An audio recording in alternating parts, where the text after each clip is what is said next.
काम कर रहा था, सब राम जी को इशारा कर रहे थे, इसको स्वीकार नहीं करना है।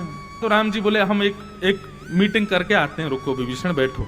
विभीषण को बाहर बैठाया, सबको भीतर बुलाया, बड़े बड़े जितने भी बानर थे सबसे राम जी ने राय ली, बताओ क्या करना चाहिए। विभीषण आया, भैया शरण मांग रहा है, देनी दें कि नहीं ना दें।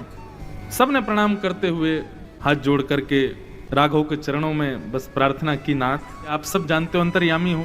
लेकिन सुग्रीव जो था वो तो अड़ गया, बोले नहीं राघव, मैं आपसे प्रार्थना करता हूं, इसको स्वीकार मत कीजिएगा। क्यों?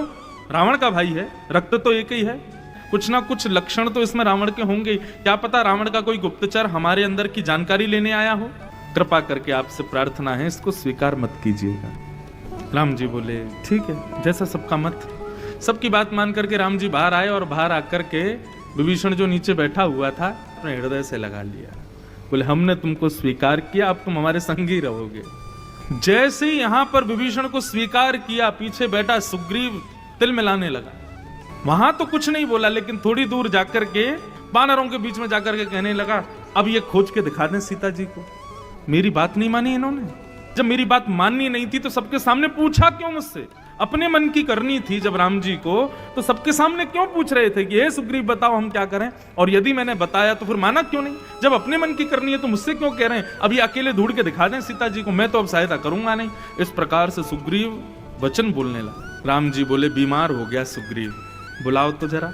हनुमान जी गए, महाराज जी राघव बुला रहे हैं। सुग्रीव आया, आकर के नीचे नजर करके बैठा था, कुछ बोल नहीं रहा था, बस नाक कान फूले हुए थे। राम जी बोले कहो सुग्रीव क्या कह रहे थे?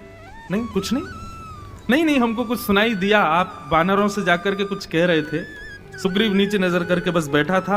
राघव ने तब एक बार रामायण में वाल्मीकि जी में ऐसा कहा, मानो जैसे परब्रह्म बोल रहा, सुग्रीव लक्ष्मण जी को देखना जरा। सुग्रीव जी लक्ष्मण जी को देखने लगे। बोले लक्ष्मण जितनी देर में अपनी आंखों की पलक झपकाता है ना, इससे भी कम क्षण में एक नहीं असंख्य रावण आ जाएं, उनको यहीं बैठा बैठा मार दूंगा मैं।